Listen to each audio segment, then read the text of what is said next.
Hola queridos amigos, hoy veremos las memorias de Hans von Luck, un comandante Panzer que sirvió en la 7ª y 21ª Divisiones Panzer. Luck fue ascendido a mayor, pasando febrero y marzo de 1942 de licencia. Regresando al servicio el 1 de abril de 1942, llegó a África el 8 de abril, y asumió el mando del 3er Batallón de Reconocimiento Panzer, de la 21ª División Panzer. Luck pasó de junio a mediados de septiembre en Alemania, recuperándose de una herida de combate. Al regresar a África, reasumió el mando del 3er Batallón de Reconocimiento. En estas memorias el autor nos explica sus vivencias combatiendo en el norte de África. Recuerda dejar tu opinión de este material y suscribirte para no perderte más vídeos de este estilo. Comenzamos.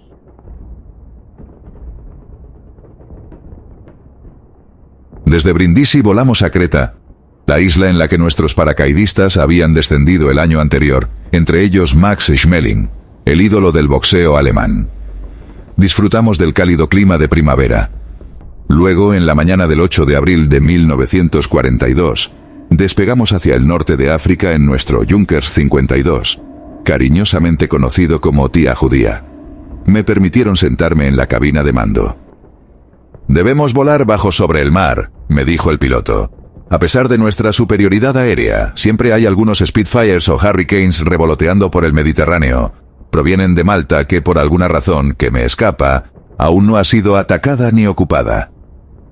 En ese momento, no estaba pensando en la guerra o en lo que me esperaba. Estaba demasiado absorto en la idea de conocer un nuevo continente. De repente, el avión se elevó y tuvimos suerte. «Pronto aterrizaremos en Derna», dijo el piloto. Las siluetas de África surgieron ante nosotros. La estrecha franja costera cultivada por los italianos con sus palmeras datileras, olivares, las casas encaladas de los colonos y la larga cinta asfaltada de la Vía Balbia. Detrás de ella brillaba el desierto. «Este es el desierto pedregoso», me informó el piloto. «Unos 200 a 300 kilómetros de profundidad, antes del verdadero Sahara con sus enormes dunas blancas. Estas llanuras rotas frecuentemente por rocas y colinas de grava han sido el escenario de los combates durante el último año más o menos». Había leído libros sobre el desierto y los beduinos, esas personas nómadas que durante más de 2500 años habían vagado por los desiertos de Arabia y Libia, viviendo según sus propias leyes y sin una forma de Estado. Ya sentía algo de la añoranza que se dice que afecta a todos los que alguna vez ponen un pie en el desierto. Esperaba tener tiempo para saborear este nuevo entorno y conocer a su gente. Aterrizamos suavemente en la pista de arena, dejando una enorme nube de polvo detrás de nosotros. El calor del mediodía nos sorprendió, incluso en esa época del año. ¡Qué contraste con las tormentas de nieve helada de Rusia! Un soldado en un uniforme descolorido se presentó como Cabo Manzi. «¿Soy el mayor von Luck, supongo?», me preguntó con su puro acento berlinés, lo que me hizo recordar mis años en Potsdam. «He venido a recogerte, te están esperando». Beck y yo nos sentimos como novatos en nuestros nuevos uniformes tropicales marrones. Guardamos nuestro equipo y le agradecimos a Manzi por recogernos, pero cuestionamos por qué necesitaríamos los abrigos gruesos en ese calor. «Los necesitarán, créeme, hace un frío de la leche por la noche. Les conseguiré unos uniformes italianos, saben que es práctico aquí abajo». Nos subimos a un jeep con el parabrisas plegado y cubierto para evitar reflejos del sol. «Primero te llevaré a Rommel antes de ir a la división y nuestro batallón. Allí todos hablan solo de Rommel, no del general, tan popular era él entre sus hombres.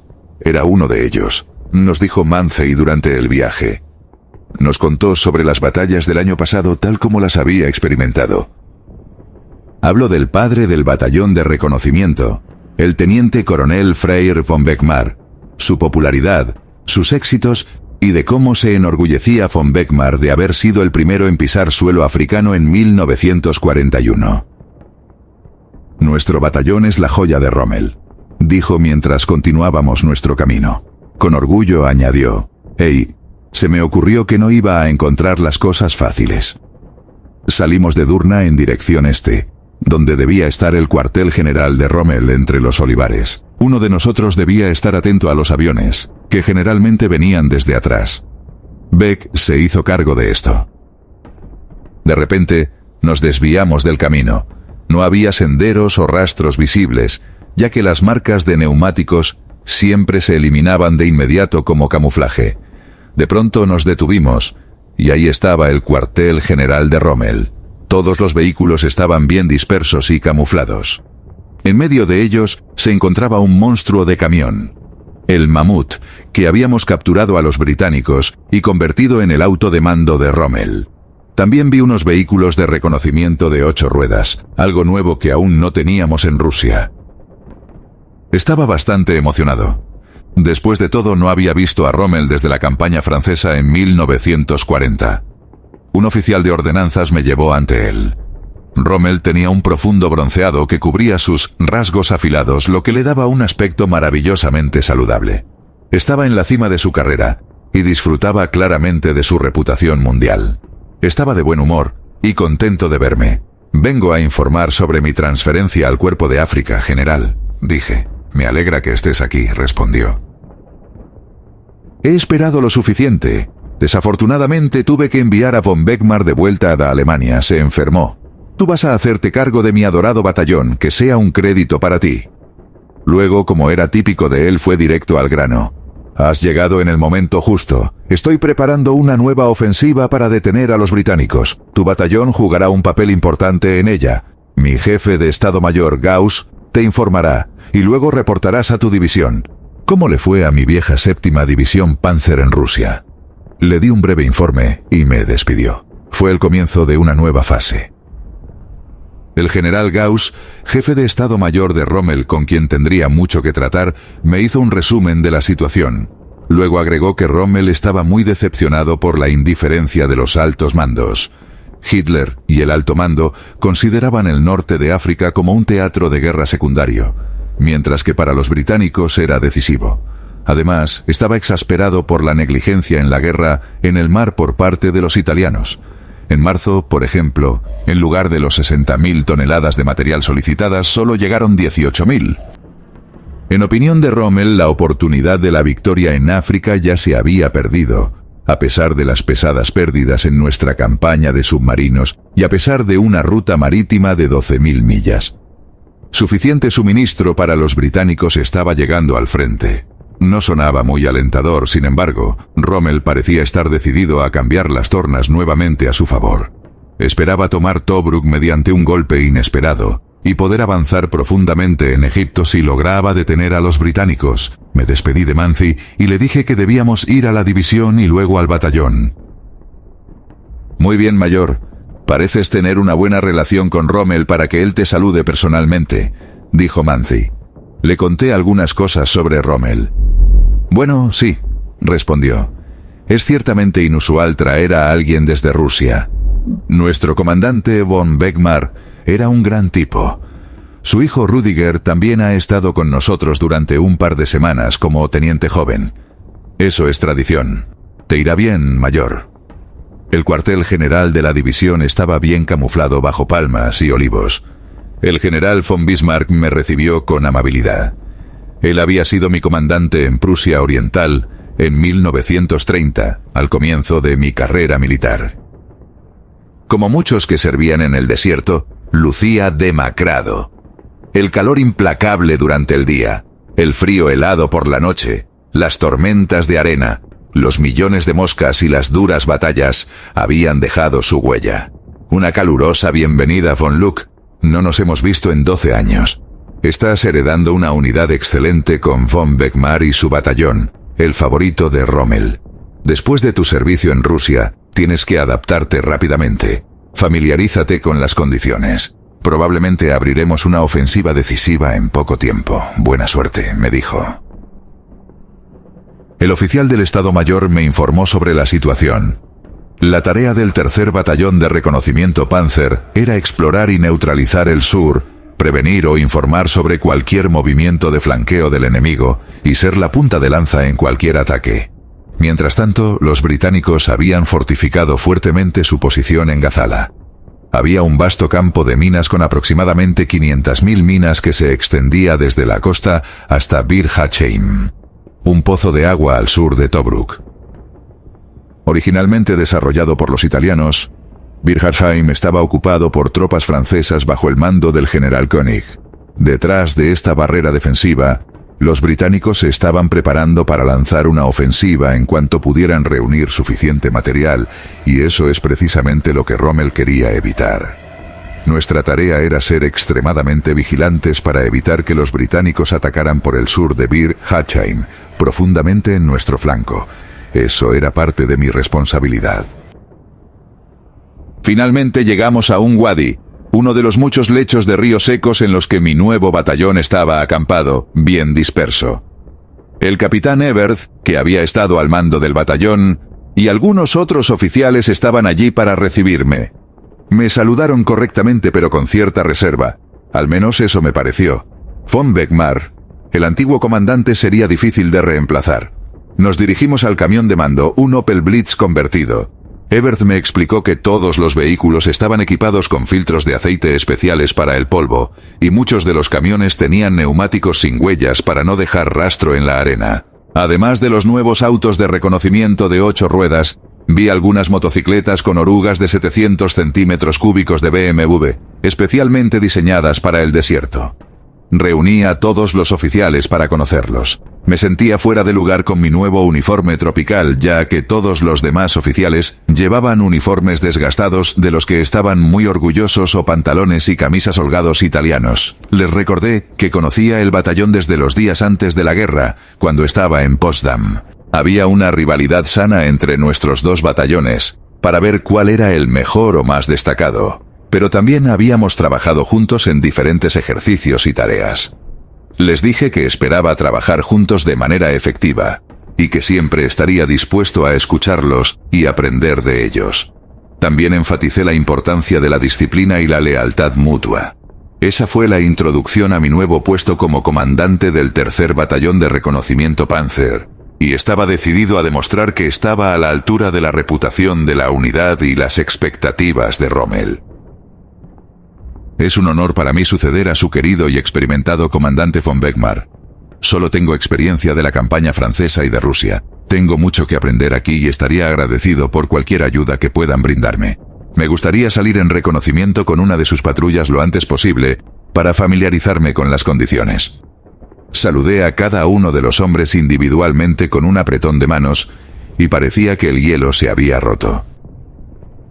Aprendí que en el lado británico nos enfrentábamos generalmente a los Royal Dragoons, los 11º Húsares, y el temido Long Range Desert Group, liderado por el legendario teniente coronel David Sterling. Los británicos usaban los autos de reconocimiento Humber, mejor blindados pero más lentos, mientras que nosotros teníamos los más rápidos y ágiles de 8 ruedas. Mientras tanto, nos entendíamos entre nosotros, y la atmósfera prevaleciente era de respeto y juego limpio. Me acostumbré a la Fata Morgana, el espejismo que se veía esperanzadoramente, como un lago, pero que al acercarse se disolvía en la nada. También tuve que acostumbrarme a las feroces tormentas de arena que los italianos llamaban Ghibli. Por lo general duraban un día, pero a veces hasta 3, y la fina arena se infiltraba en todos los poros, haciendo imposible cualquier movimiento, y mucho menos una operación militar. Aprendí a viajar con brújula y al inicio de la oscuridad, a regresar al batallón con señales de luz mutuas. Las expediciones de reconocimiento en el desierto ejercían una gran fascinación sobre mí. En las semanas siguientes las cosas se mantuvieron relativamente tranquilas. Las patrullas británicas individuales exploraban hacia el sur, pero eran interceptadas por nuestras propias patrullas de amplio alcance, para las cuales nuestros rápidos vehículos de 8 ruedas eran especialmente valiosos. Para principios de mayo de 1942, me sentía integrado. Había visitado y conocido a todas las compañías y había salido con varias patrullas. Me había acostumbrado al ritmo de la vida diaria en el desierto. Bebíamos medio litro de líquido por la mañana, nada durante el día, y luego el segundo medio litro por la noche. Los suministros llegaban cada pocos días, generalmente en convoy para evitar ser interceptados por los británicos. Incluso nos habíamos acostumbrado a las noches frías. No nos quitábamos nuestros abrigos tropicales y gruesas bufandas no reglamentarias hasta bien entrada la mañana, cuando el calor se había filtrado lentamente a través de ellos.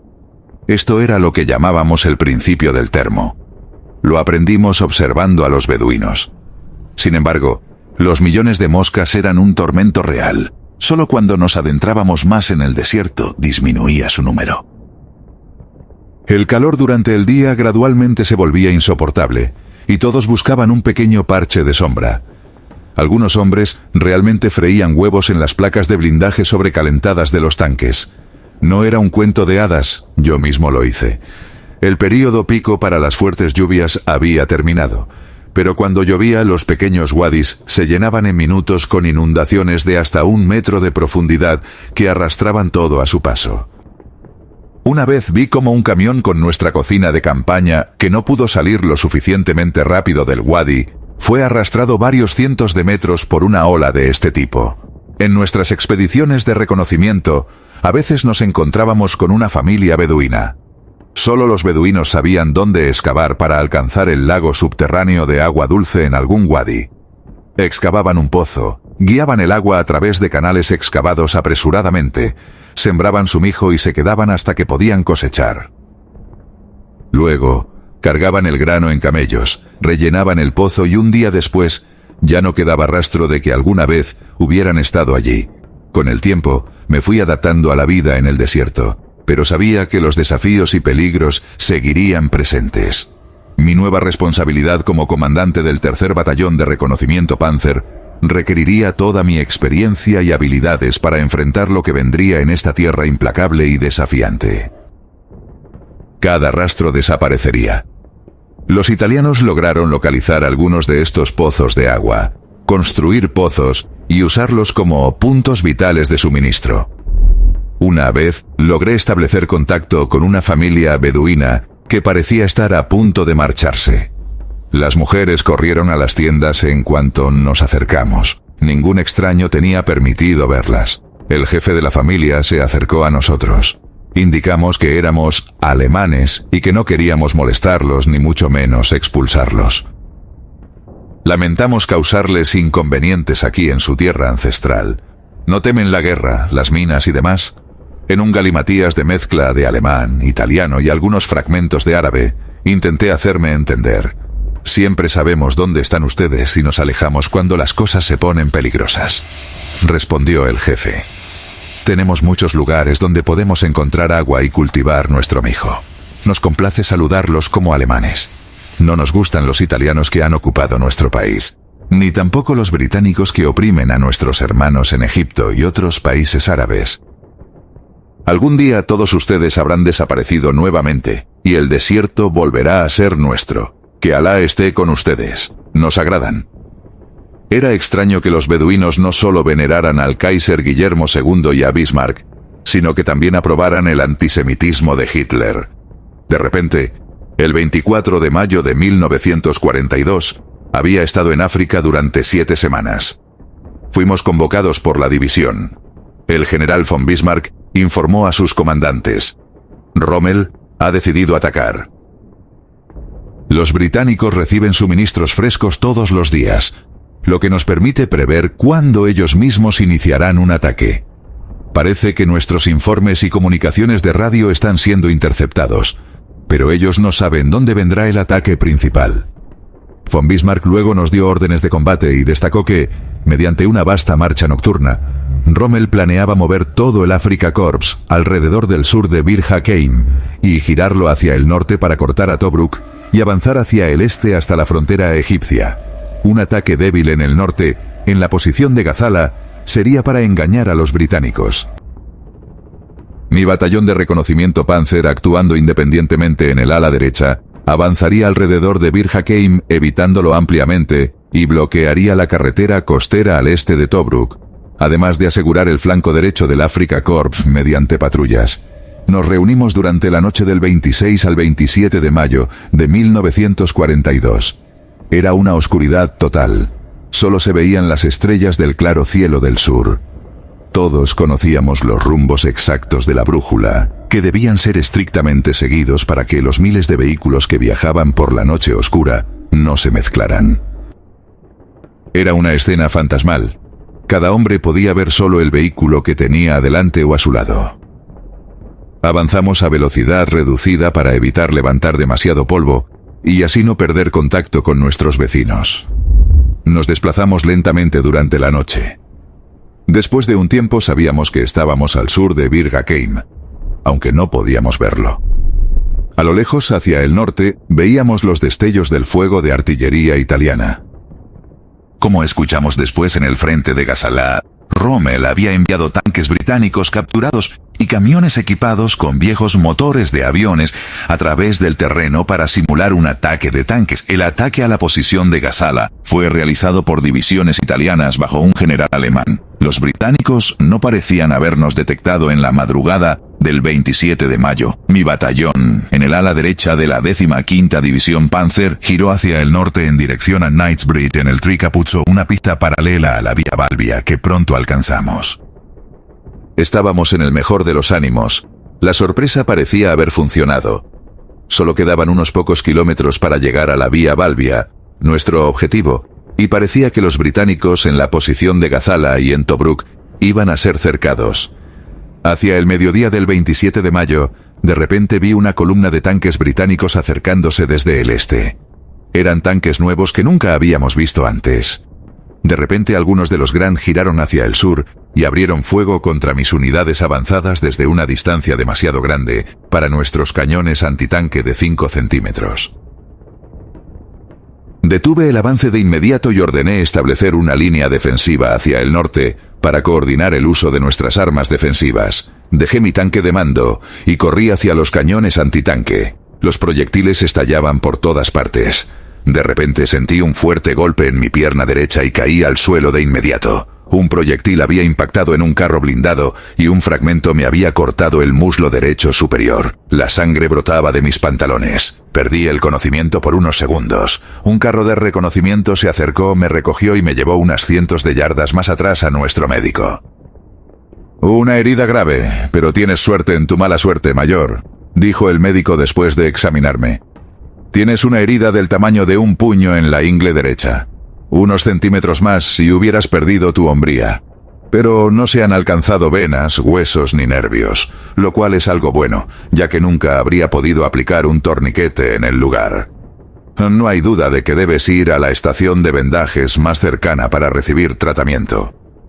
Eso fue más fácil decirlo que hacerlo, ya que entre tanto el Afrika Korps había rodeado evidentemente a los británicos en la posición de Gazala, pero no había tomado Tobruk. Al contrario, ahora nosotros mismos estábamos cercados. Salir del cerco desde el este era difícil de pensar. Con la ayuda de inyecciones de morfina logré retomar el mando en mi jeep, aliviado en cierta medida del dolor. «Capitán Ebert, si no puedo hacer más, asumirás el mando. Estoy tratando de establecer contacto por radio con Rommel para saber cómo están las cosas y qué órdenes se están dando», le dije. Afortunadamente logré establecer la conexión con Rommel. La situación era extremadamente peligrosa en Knightsbridge, al suroeste de Tobruk. El ataque del Afrika Korps había perdido fuerza bajo el fuego de la artillería británica y los continuos ataques de la Royal Air Force. Lo mismo había sucedido con el ataque frontal de los italianos en el norte. Logré establecer una línea defensiva hacia el este. Afortunadamente para nosotros, el ataque británico desde el este estaba más dirigido contra las 2 divisiones Panzer del Afrika Korps. Los británicos asumieron que Rommel intentaría romper el cerco hacia el este, por lo que esa era la base de sus disposiciones en el frente. En los días siguientes, Rommel tomó una de sus decisiones imprudentes.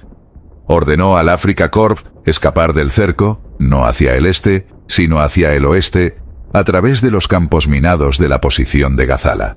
Mis órdenes eran protegerme contra un avance británico desde el este y evitar un posible movimiento de flanqueo en el sur.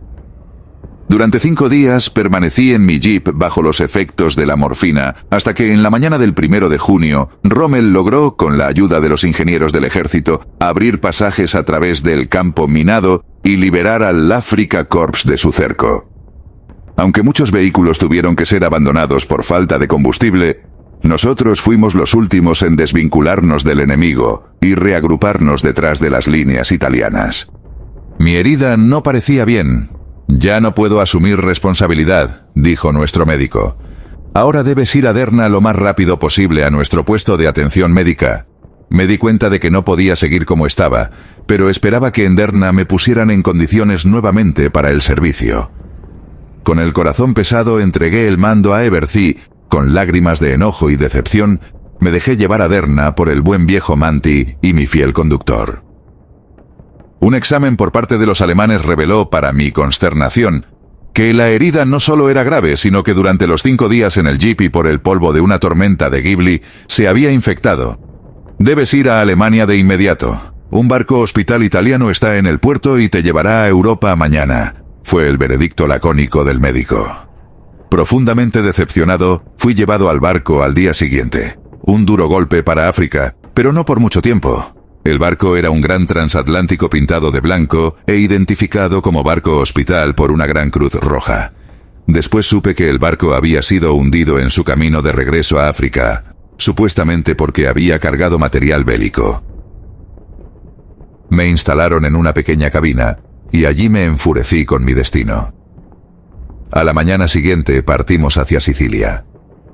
Dado que mi herida era grave, fui uno de los primeros en ser llevado al quirófano, que estaba a cargo de un cirujano italiano y su equipo, quienes, según me contó una enfermera en voz baja, venían de una de las mejores clínicas italianas. Quitaron las vendas y el dolor se hizo más intenso, ya que no había tenido morfina desde el día anterior. No podemos permitir que te vuelvas adicto, me había dicho mi médico. La herida no es grave, gracias a Dios. La limpiaremos un poco y continuaremos desde allí. Luego decidieron realizar una pequeña operación y me dijeron que los anestésicos eran necesarios solo para casos muy graves. Aprieta los dientes, por favor, me instruyeron. Mientras 2 enfermeras me sostenían con fuerza, el médico, que me parecía un carnicero, comenzó a cortar mi herida. Grité como un animal y pensé que me desmayaría por el dolor. Entonces escuché una voz. Por favor, deténgase un momento. A mi lado estaba el general von Verst, comandante de la 15ª División Panzer. ¿Qué pasa contigo, Luke? ¿Por qué estás sufriendo tanto?, me preguntó. Le expliqué la situación y le pedí que insistiera en un anestésico en mi intervención. Los médicos accedieron, por lo que el resto del procedimiento fue soportable. El general von Verst me contó que él también había sido herido no lejos de mí. El general Gauss y el coronel Westphal, del personal de Rommel, también habían sido alcanzados. Lo último que supo de Rommel fue que, después de su exitosa ruptura hacia el oeste, el Afrika Korps estaba siendo reconvocado para continuar el ataque después de que mi herida fuera tratada. Me senté con von Verst durante la corta travesía hasta la península. Discutimos las posibilidades de Rommel de abrirse camino hacia Egipto, a pesar de los suministros insuficientes. En Nápoles me examinaron nuevamente y me declararon apto para viajar. A la mañana siguiente, un tren hospitalario italiano me llevó al norte. Aunque no podía mantenerme en pie, disfruté del viaje a través de la llanura del norte de Italia y sobre los Alpes. El sol brillaba y el paisaje parecía pacífico, sin mostrar señales de que Italia también estaba en guerra. El trato que recibimos del médico y las enfermeras que nos acompañaron fue ejemplar. Después de las penurias y batallas en el desierto, me invadió una agradable sensación de tranquilidad. En la frontera austriaca, nos trasladaron a un vagón hospitalario alemán que se acopló a un tren normal, y finalmente llegamos a Esslingen, una pequeña ciudad industrial cerca de Stuttgart. Éramos solo 3, incluyendo a un joven oficial de reserva de mi propio batallón. El hospital municipal, situado románticamente en las colinas a las afueras de la ciudad, se había convertido en un hospital militar hasta nuestra llegada, y hasta entonces solo había atendido a heridos del frente oriental. Hasta ahora, Esslingen había sido en gran medida protegida por la guerra, aunque sus habitantes solo podían subsistir comprando cupones de alimentos y no había mucho que conseguir. Afortunadamente pude proveerme de suficiente café y cigarrillos antes de salir de África del Norte, ya que estos eran más valiosos que el oro. Hice todo lo posible para recuperarme lo más rápido posible. Después de unas semanas podía caminar con muletas y luego con cuidado con un bastón. Mi madre y mi hermana vinieron a visitarme desde Flensburg, un viaje agotador a través de Alemania, ya que los bombardeos aéreos continuos interrumpían las conexiones ferroviarias o causaban grandes retrasos. También vino mi tío desde Stuttgart, y disfrutamos del cálido sol en la terraza con café de verdad y pasteles sustitutos. África del Norte parecía estar muy lejos. A pesar de ello, escuchaba la radio todos los días para conocer las noticias del teatro de guerra. Estábamos en el hospital solo 2 semanas cuando se anunció que Rommel había tomado Tobruk el 21 de junio de 1942 y que el general sudafricano Klopper se había rendido junto con la fortaleza. Casi 30.000 prisioneros habían sido capturados y se habían apoderado de mucho material de guerra, incluyendo suministros de combustible que los alemanes necesitaban urgentemente. Esto fue seguido por el anuncio de que Rommel había girado hacia el este y cruzado la frontera egipcia el 23 de junio. Rommel, a los 50 años, fue ascendido a mariscal de campo. Comentó a su esposa que desearía que Hitler le hubiera dado otra división en lugar de ese ascenso. Nosotros, los 3 africanos, éramos naturalmente el centro de atención cuando las cosas se veían mal en el frente ruso y la encerrona de Stalingrado comenzaba a ser preocupante. Las hazañas de Rommel en el norte de África finalmente ofrecieron un rayo de esperanza a la gente. Sin embargo, sabían muy bien que la guerra duraría aún mucho tiempo y resultaría en grandes pérdidas. Hitler y su ministro de propaganda, Goebbels, no dejaron de dar un valor excesivo a las hazañas de Rommel, aunque trataban nuestro teatro de guerra en el desierto como de importancia secundaria. Después de aproximadamente 3 semanas, me había recuperado lo suficiente como para poder moverme bastante bien con mi bastón. Bad Kissingen, mi última guarnición antes de la guerra, no estaba tan lejos. Logré persuadir al director médico para que me trasladara allí hasta que mi recuperación estuviera completa. Quería recuperarme cerca de mis viejos amigos y en el ambiente del balneario. Un domingo por la mañana, me llevaron en ambulancia a una clínica que había sido requisada para soldados convalecientes de primera línea. Como era domingo, solo había una enfermera de guardia. Ella me asignó una bonita habitación con vista al parque.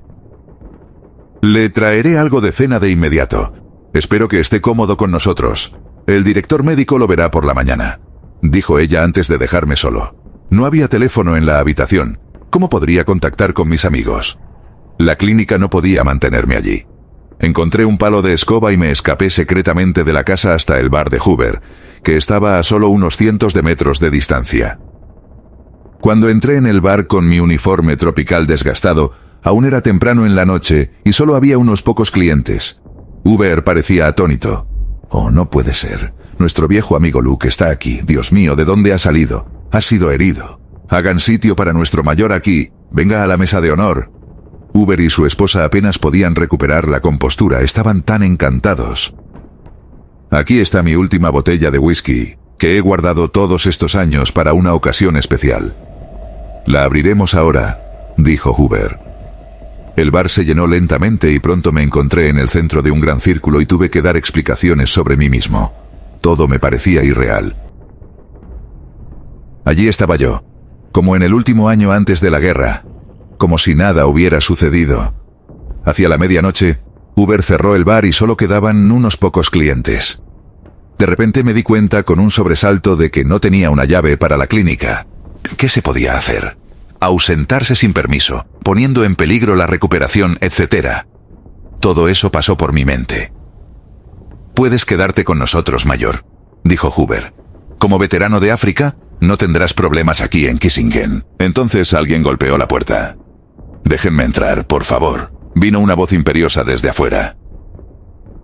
Era uno de los médicos del balneario, con quien solía conocerme bien y con quien había pasado muchas noches en la casa de Hoover.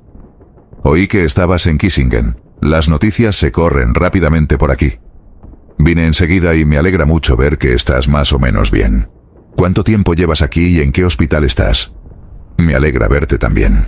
Brindemos por eso», le dije, dándole el nombre de mi clínica y señalando mi palo de escoba, Le conté cómo había llegado a casa de Hoover. Pero no tengo una llave, ese es el problema que me preocupa. Mi amigo médico se dio una palmada en el muslo y estalló en carcajadas. Mi querido amigo, soy el médico a cargo de la clínica. Debo haber palidecido porque continuó. No te preocupes, está todo bien, tengo mi llave conmigo. Te llevaré allí y mañana veré si puedo conseguirte una llave propia. Las cosas no podían haber salido mejor. Pasó julio y yo estaba bien encaminado hacia la recuperación. Se pensaba que estaría completamente apto para el servicio para finales de agosto o principios de septiembre. Durante las semanas siguientes, equipado ahora con un bastón adecuado en lugar del palo de escoba, visité a todos mis viejos amigos. Para mi asombro, la orquesta del balneario seguía tocando todos los días en el parque.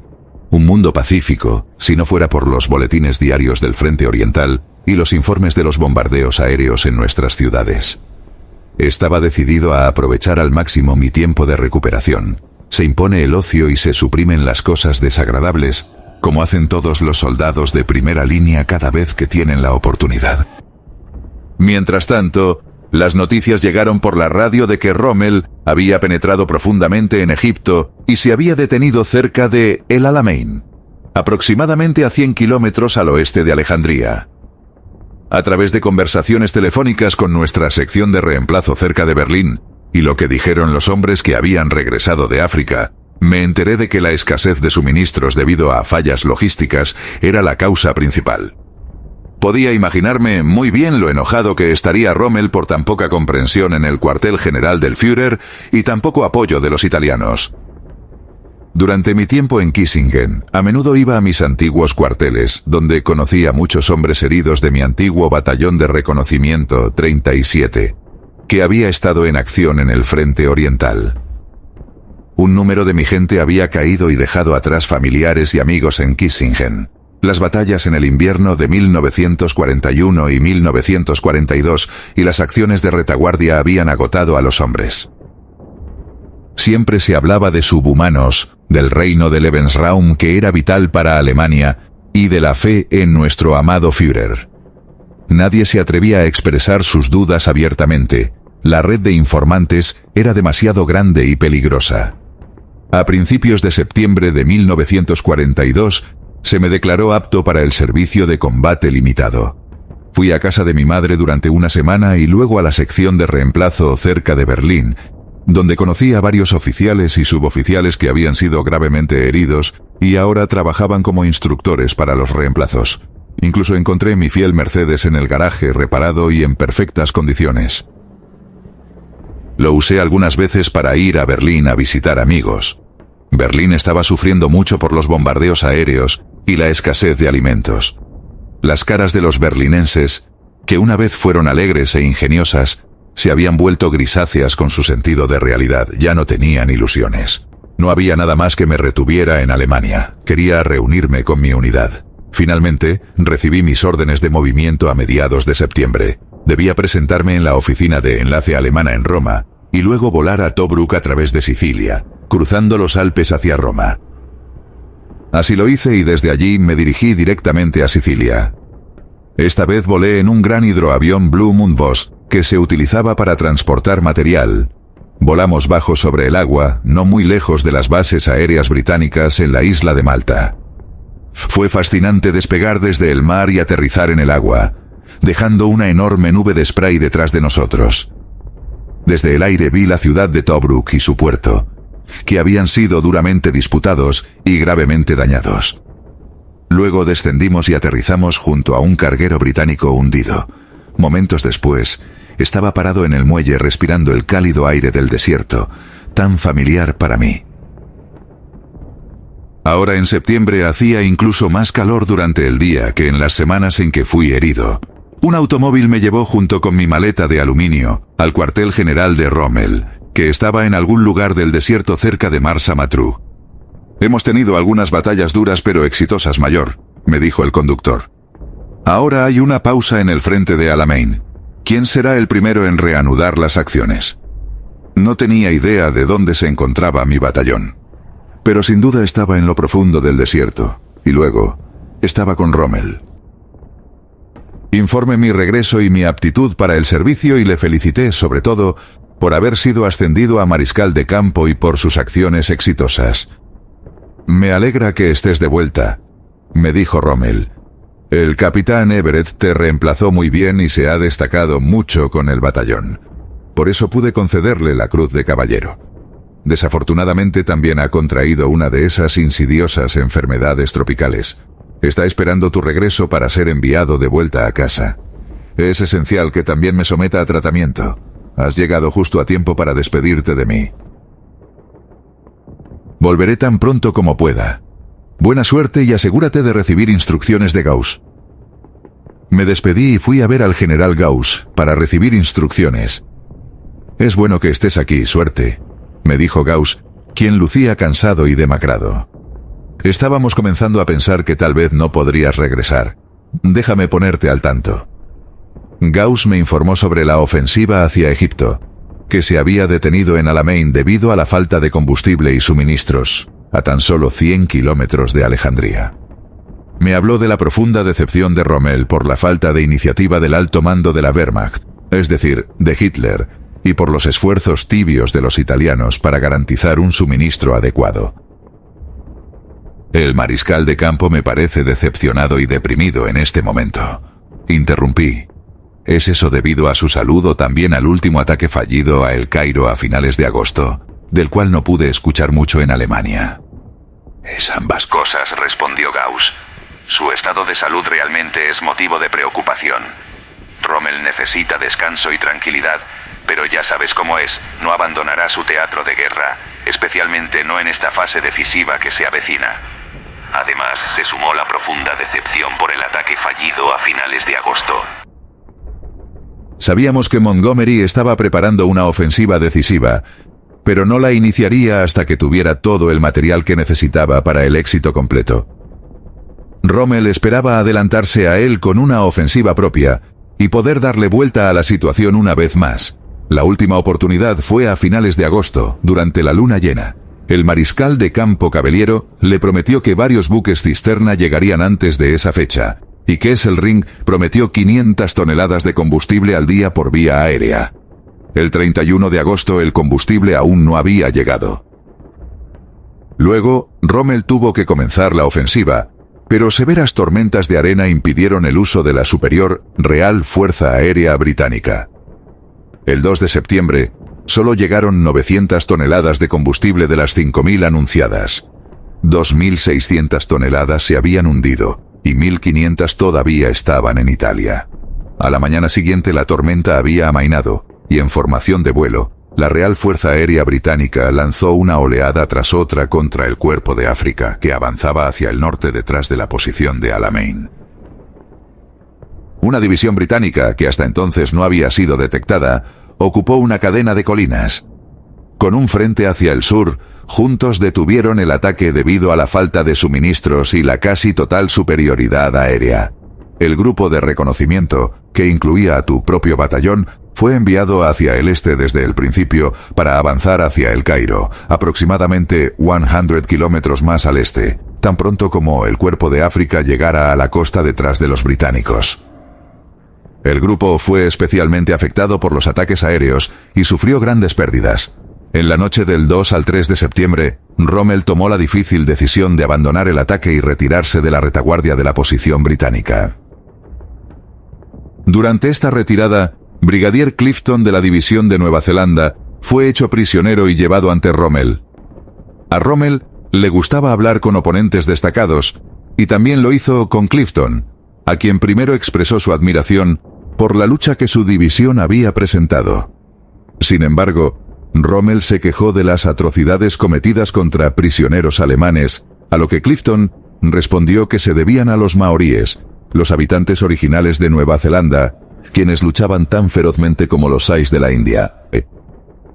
Clifton había luchado contra nosotros en 1940 en Francia, y ahora afirmaba que estaban seguros de la victoria en última instancia. Internamente, Rommel también estaba convencido de esto. Poco después, Clifton logró escapar a través de un lavabo, y fue encontrado solo en el desierto, con solo una botella de agua en la mano. Rommel no pudo cumplir su solicitud de ser enviado a la cautividad alemana en lugar de la italiana, ya que, según Mussolini, todos los prisioneros en el norte de África debían ser entregados a los italianos.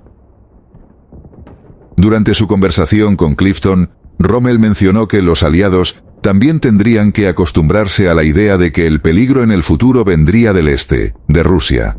Así que, ahora lo sabes, esa es la razón por la que Rommel está tan decepcionado. Tiene la intención de ver a Hitler en Alemania. Gus continuó dejando en claro que sin suministros adecuados, la guerra en el norte de África no se puede ganar.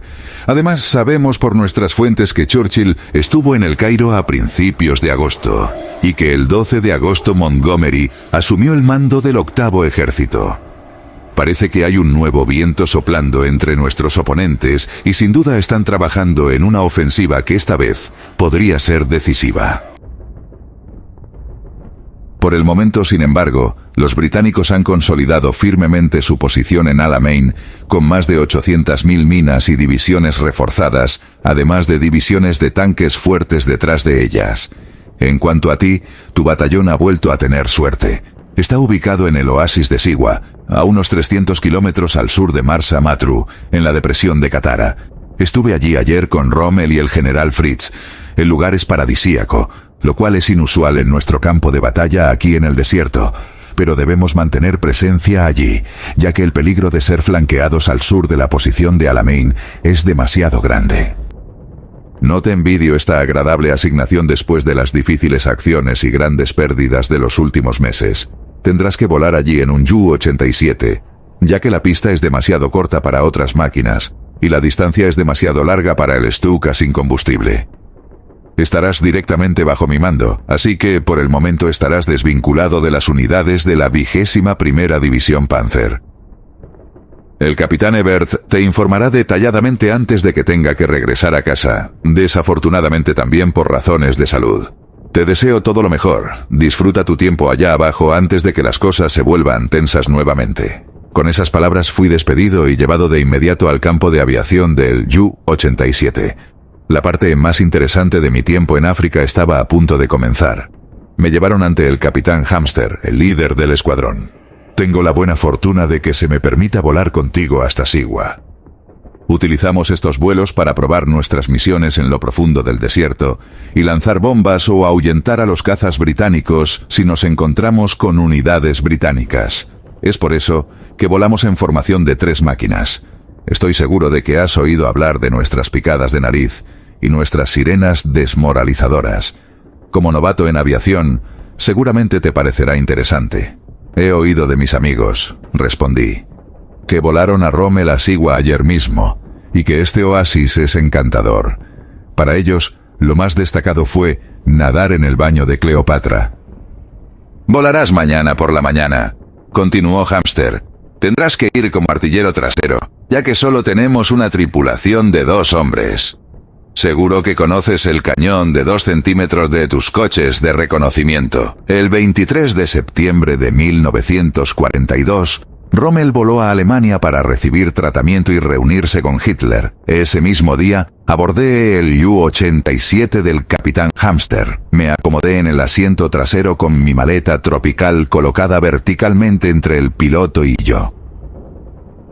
Me puse los auriculares y el micrófono. El vuelo duró aproximadamente 1 hora y volamos a una altura de unos 3.000 pies. El desierto pedregoso con sus pequeñas formaciones rocosas y arbustos de acacia y camellos yacía pacíficamente debajo de nosotros. Si miraba hacia atrás, podía ver el desierto arenoso con sus altas dunas extendiéndose a lo lejos como una inmensa canaleta de mar. Incluso se podían distinguir los caminos de camellos y las huellas de nuestros vehículos de reconocimiento serpenteando por el desierto. O eran las huellas de los dragones reales, o del Long Range Desert Group. Al frente estaba el pronunciado descenso hacia la depresión de Katara, y a la izquierda podía ver el oasis con solo un sinuoso camino que conducía a él. Aterrizamos y nos dirigieron a un grupo de palmas, donde las 3 máquinas encontraron cobertura. «Bienvenido al paraíso», me recibió el capitán Ebert, recién condecorado con la Cruz de Caballero. «Nos alegra verte de nuevo y completamente restablecido». Una de esas estúpidas enfermedades tropicales también me ha afectado, así que tengo que regresar a Alemania tarde o temprano. Mi batallón está alojado en tiendas dispersas bajo las palmas. Nos hemos mantenido deliberadamente un poco apartados de los árabes para no perturbar la vida diaria de estos orgullosos hijos del desierto, me dijo Eberth. Permíteme sugerir que primero hagamos un recorrido por el oasis. En el transcurso de ello, puedo contarte algo sobre este encantador lugar y sobre nuestra propia misión. Acepté de inmediato. Me sentía como si estuviera en un cuento de hadas de las 1001 noches. Cielos azules sobre mí, un sol ardiente y extensas palmeras con dátiles maduros. Pequeños arroyos corrían por el oasis. Al sur, justo al lado de las últimas palmas, se levantaban enormes dunas blancas como un mar de olas. Al norte, el acantilado de 150 pies de altura caía verticalmente. Al este, estaba la depresión de Katara, un lago de sal seco, que se extendía 300 kilómetros hacia el este, hasta un punto a unos 100 kilómetros al sureste de Alamein. La depresión de Katara es inaccesible, explicó Eberth. Solo en la temporada seca hay una pequeña ruta que pueden utilizar vehículos ligeros. Debemos estar atentos allí en caso de que Tommy, término coloquial para referirse a los británicos, intente sorprendernos con su grupo de larga distancia del desierto. Nos encontramos a unos 300 kilómetros al sur de Marsa Matru, y solo de 50 a 70 kilómetros de la línea de Alamein están ocupados. En el espacio intermedio no hay tierra de nadie, lo que lo convierte en un campo de operaciones abierto para ambos bandos. Ya había oído hablar de Sigua en la escuela, de su palacio y del baño de Cleopatra. En tiempos antiguos, se decía que había un oráculo en Sigua, visitado entre otros por Alejandro Magno. Sigua, originalmente llamada Amonia, pasó a estar bajo el dominio egipcio en 1820. Ahora 3 funcionarios representaban al gobierno egipcio allí: el médico, el comisionado y el jefe de correos. Los aproximadamente 5.000 habitantes eran originalmente beduinos que se asentaron allí y desde entonces no se mezclaron con otras tribus. A pesar del matrimonio entre parientes, son saludables. Debido a esto, los sanusíes, en su huida de los italianos en Libia, fueron permitidos quedarse en Sigua solo por un corto tiempo y luego tuvieron que seguir moviéndose hacia el este. Cada familia extendida tenía un sheik a su cabeza, la familia más grande tenía un sheik principal, y el médico egipcio tenía su razón de ser. El comisionado era menos popular ya que era responsable de la recaudación de impuestos. El jefe de correos era completamente inútil, ya que nadie allí sabía leer ni escribir, por lo que encontró un lucrativo negocio paralelo como comerciante. Tuvo su momento de gloria cuando Rommel visitó Sigua unos días antes, y los sheiks le presentaron un sobre con sellos de Sigua debidamente cancelados, una rareza filatélica. Llegamos al baño de Cleopatra donde la tripulación de los Stukas se estaba divirtiendo. Me encontré frente a un pozo con un diámetro de unos 30 pies, y el agua era tan clara que se podía ver el fondo a unos 20 pies de profundidad. Varias fuentes carbonatadas brotaban del agua, que tenía una temperatura constante de 18 grados Celsius, y prometía ser maravillosamente refrescante. Eberth me invitó a acompañarlo esa noche, pero tuvimos que hacer un horario para que todos los hombres pudieran disfrutar de este placer. No muy lejos se encontraba el antiguo palacio de Cleopatra, donde se supone que pasaba algún tiempo cada año para relajarse. Todavía se podían ver los restos de grandes bloques de piedra, aunque nadie sabe cómo llegaron allí. El agua de Cleopatra y de algunos pozos más pequeños de la zona era llevada por un ingenioso sistema a los jardines de los sheiks, que así se mantenían regados durante todo el año. Después, nos dirigimos a la ciudad, como ellos la llamaban. Eberth me explicó que primero me presentarían según la costumbre árabe al sheik principal, quien me recibiría como huésped. Al llegar a la ciudad, atravesamos una puerta en la alta pared del jardín del sheik principal. El lugar me dejó sin aliento. La exuberante vegetación y las flores hacían olvidar que uno estaba en el desierto. Innumerables patitos corrían por el lujoso jardín, y en las paredes de barro trepaban viñas y bugambillas entre plantas exóticas. Entre ellas había pequeños lechos cuadrados, conocidos como camas chinas, en los que se plantaban maíz y verduras para obtener una cosecha 10 veces mayor. entre los árboles de cítricos, granados y olivos, se encontraba por encima de todas las palmeras datileras. Al final del jardín se encontraba la baja casa blanca del jefe Sheikh, quien nos saludó con una profunda reverencia. Nosotros devolvimos su saludo y pedimos ser recibidos por él. Nos condujo al patio interior cubierto con valiosas alfombras. Como dicta la costumbre árabe, no se permitía ver a mujeres en el lugar. Nos sentamos en cuclillas sobre las alfombras, lo que pronto me provocó calambres en las pantorrillas, ya que no estaba acostumbrado a esa forma de sentarse. Los hijos del sheik nos ofrecieron jugos de frutas enfriados, ya que el alcohol estaba estrictamente prohibido. Además estábamos en el mes de Ramadán, en el que no se come nada durante el día. Bienvenidos ustedes los alemanes, nos saludó el jefe sheik. Hace unos días tuve el gran honor de recibir la visita de su famoso mariscal Rommel. Ahora les doy la bienvenida a usted, mayor, como el nuevo comandante de nuestro oasis.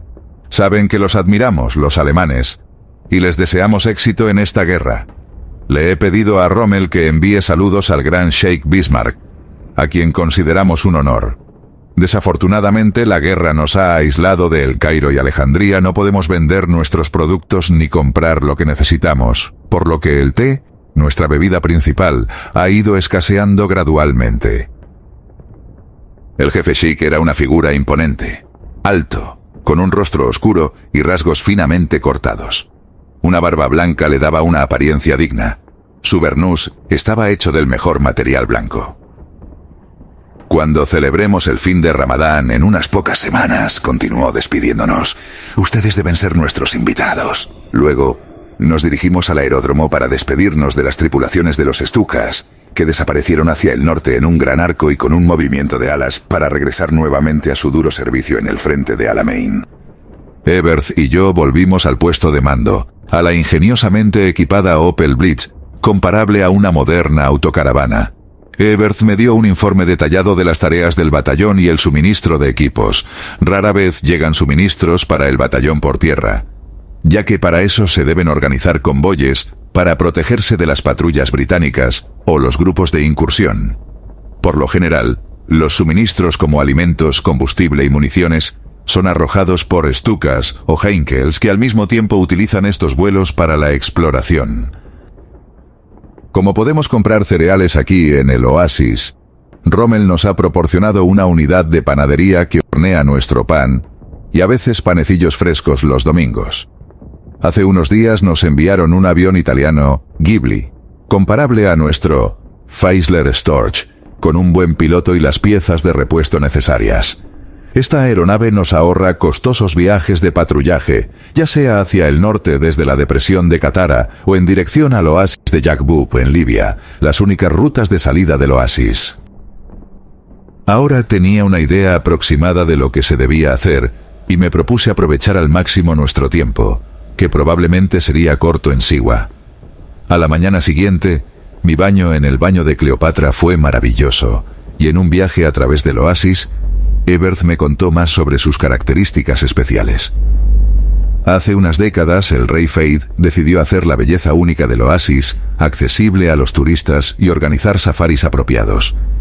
En ese momento, Siwa estaba infestada de millones de mosquitos de una variedad peligrosa, lo que impedía que nadie visitara el oasis sin contraer malaria de inmediato.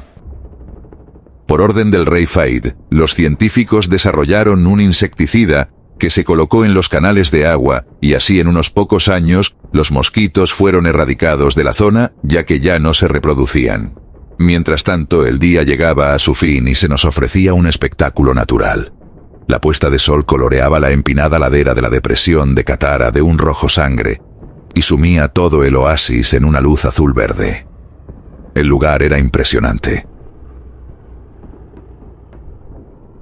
Al día siguiente, realicé mi primer vuelo de reconocimiento en el Ghibli, y me di cuenta de la extensión del oasis, viendo las vastas dunas inexploradas debajo de mí, el escarpe al norte, y la débil huella en el lecho del lago de sal seco, que ya no era frecuentada por las caravanas de camellos. En las siguientes 2 semanas, como de costumbre, no tuvimos contacto con el enemigo. Algunos de nuestros oficiales veteranos nos dejaron, El capitán Everett voló a Alemania enfermo y no regresaría. Von Falwa, el adjunto de mi predecesor, fue reemplazado. El capitán Kiel ya llevaba algún tiempo liderando con éxito el grupo de combate de Rommel. Además de algunos de los antiguos, también había nuevos comandantes de compañía, líderes de pelotón y oficiales de orden.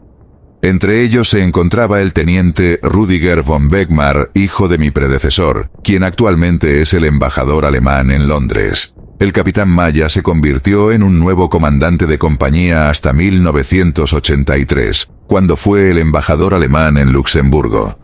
También recibimos al teniente Wenzel Luadeka, que era alegre y siempre listo para divertirse. Hasta entonces, había sido asistente de dirección en la productora de películas UFA y hoy es propietario de una empresa de sincronización de audio en Berlín. Más tarde, tendría mucho que agradecerle. De los antiguos, nos quedamos con Bangaman y mi siempre tranquilo y confiable adjunto, el teniente Bernhardt. Logramos llevar a cabo este drástico cambio en el cuerpo de oficiales sin dificultades, gracias al maravilloso espíritu de equipo y tolerancia característicos de este inusual batallón y todos sus hombres. Después de aproximadamente una semana, el general Stummer anunció que nos visitaría. También quería comprobar nuestra misión, pero sin duda también quería ver algo del paraíso de Sigua. Acompañado por mi cuerpo de oficiales, lo recibí en la pista de aterrizaje mientras las tripulaciones aéreas iban a baño de Cleopatra. Pasamos por el programa habitual para los visitantes, un recorrido por el oasis hasta el baño de la reina y el antiguo palacio, seguido de una visita al jefe Sheikh y al cartero. Comenzábamos a sentirnos como guías turísticos, y esto en un teatro de guerra donde la decisión final era inminente. Pero así es la guerra. Entre duros enfrentamientos y batallas mortales, hay tiempo para relajarse y regenerarse, sabiendo que puede ser tu último día. Durante la discusión sobre la situación que siguió, Stummer no dejó lugar a dudas de que la batalla decisiva era inminente. Según nuestra información, los británicos están recibiendo grandes cantidades de material de guerra que está siendo desembarcado en Suez y llevado al frente de inmediato. Montgomery se comporta como todos los comandantes británicos. Si se pueden salvar hombres mediante el uso de material, eso es lo que se hace. Desafortunadamente nosotros no estamos en esa posición afortunada. Los suministros que nos están llegando no cubren, ni de lejos, el mínimo que necesitamos. Mi mayor preocupación es que casi tenemos una superioridad aérea completa por parte de los británicos, lo cual en el desierto sin cobertura representa un peligro mortal. Tenemos muy pocos aviones de combate y la mayoría de ellos aún están en tierra sin combustible. Acabo de pedirle a Rommel una vez más que ejerza toda su influencia sobre Hitler y Göring para asegurar que nos proporcionen lo más rápido posible combustible, más tanques, cañones de 88 milímetros y aviones de combate. Tu tarea en el próximo ataque británico será proteger nuestro flanco sur abierto y evitar cualquier intento de rodearnos. Hasta aquí el video de hoy. Recuerda suscribirte y dejar tu like para que sigamos trayendo contenido para todos ustedes. Hasta la próxima.